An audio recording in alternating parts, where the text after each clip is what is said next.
আমার স্বামীর ননদের অত্যাচারে আমি আমার স্বামীর সংসার ত্যাগ করে আমাকে আমার ছেলে পিলে নিয়ে পথে আসতে হতো।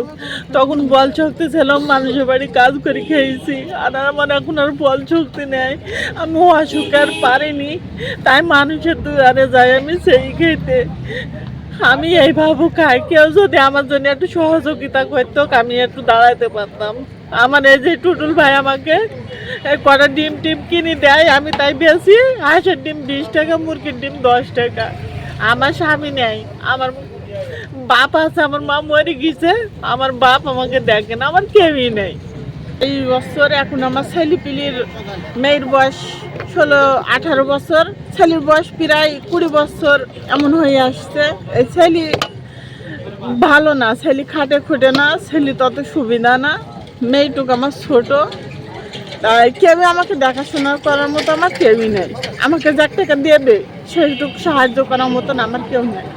প্লিজ আমার টুটুল ভাই ডিম কিনে দেয়, তাই আমি বেচতে পারি। যদি উনি না দেয় তাহলে আমি পারি না, আমার ওই ভাই যদি না দেয় বোঝা যায় না। ভাই ডিম কিনে দেয়, অল্প বেস্তর মানে হালকা হয়, 10 টাকার ডিম বেচার ক টাকা হয়? 20 টাকা। ধরেন বাজারে বেচে 25 আর আমি বেশি 20 টাকা, না বেচে গেলে ক টাকা হয়?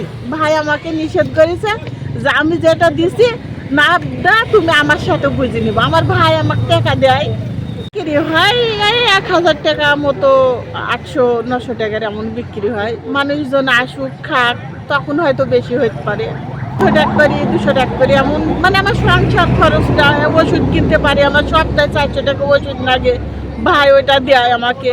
ভাই বললো কি যে আমি যদি তোমাকে এই ভাবু আমি যদি দিই তাহলে তো মানুষ খারাপ বলতে পারে, আর আমি তোমাকে কটা ডিম নিয়ে বসে দিছি, ওইটা তুমি বেচা কিনা করো, আমি তোমার সহযোগিতা করছি, পাশে আছি, তাই আমাকে ভাই দিয়েছে।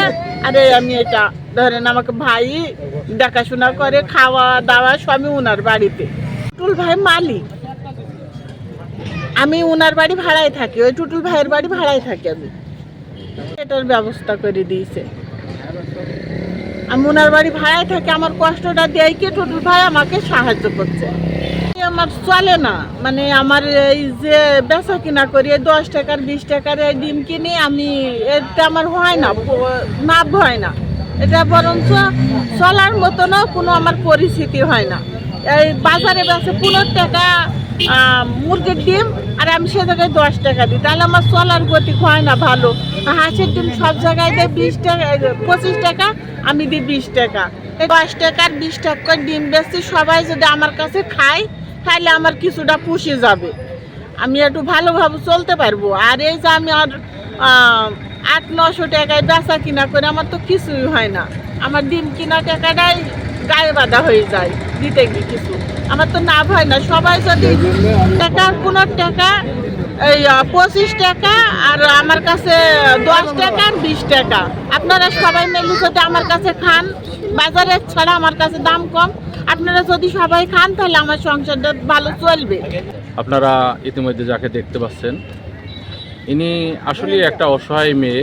একদিন দুপুরবেলা আমি খেতে বসছি, এই মেয়েটা আসছে আমাদের সাথে খানা খেতে খেতে হঠাৎ করে কান্না করছে। তো আমি জিজ্ঞেস করলাম যে আপনি কান্না করছেন কেন? মার্কেট আপনারা জানেন, স্বপ্নকল্পনা মার্কেট, আমি স্বপ্নকল্পনা মার্কেটের মালিক, আমি টুটুল মিয়া। তা আমি তাকে বললাম যে আমি যদি আপনাকে কিছু টাকা দিই হয়তো এখনই আপনি শেষ করে ফেলবেন, খরচ করে ফেলবেন, ফেললি তো আবার আরেক জায়গায় হাত পাতবেন। তা আমি আপনাকে কিছু ডিম আর কিছু ঝালমুড়ি কিনে দিই, আপনি সেইটা বিক্রি করতে পারবেন? তো সে এক কথায় রাজি হয়ে গেল। তো সেই সময় আমার কাছে খুব অল্প সংখ্যক টাকা ছিল, মাত্র 950 টাকা ছিল। আমি শফিকুল স্টোরকে ফোন দিয়ে বললাম যে এই মেয়েটা যা যা নেয় সে দেন। ও 15টা ডিম হাঁসের, 15টা ডিম মুরগির দিয়ে আর কিছু ঝালমুড়ি দিয়ে হচ্ছে ও এখানে দিয়েছে, এখানে বসে দিচ্ছি। তো এখন একটা জিনিস আমি দেখতে পাচ্ছি যে এই যে গাংনী বাজারে প্রত্যেকটা মানুষই 25 টাকা করে হাঁসের ডিম এবং মুরগির ডিম হচ্ছে 15 টাকা করে বিক্রি করছে, কিন্তু এখানে দেখছি 10 টাকা করে মুরগির ডিম এবং হাঁসের ডিম 20 টাকা করে সেদ্ধ ডিম বিক্রি করছে। আমি আমার গাংনীবাসীকে আমি অনুরোধ করব যে একটা অসহায় মানুষের কাজের বিনিময়ে সহায়তা করবেন আপনারা ডিম খেয়ে, বা যারা বাইরে আছেন তার কোনো ক্যাশ নেই। এখানে আমি একটা সমস্যায় পড়ছি, দেখা যাচ্ছে যে আমি অনেক জায়গায় বাকি করে তাকে ডিম কিনে দিচ্ছি, কিন্তু সে দেখা যাচ্ছে যে ওই খাসি প্রতি 10 টাকা বা 5 টাকা বেশি লাভ নিচ্ছে। কিন্তু যখন যদি কোনো সহৃদয় ব্যক্তি থেকে থাকেন তাকে যদি কিছু আর্থিক সাহায্য সহযোগিতা করেন, তাহলে এর জন্য আরও 5 টাকা 6 টাকা কমে আমি ডিমটা ক্রয় করে দিতে পারবো।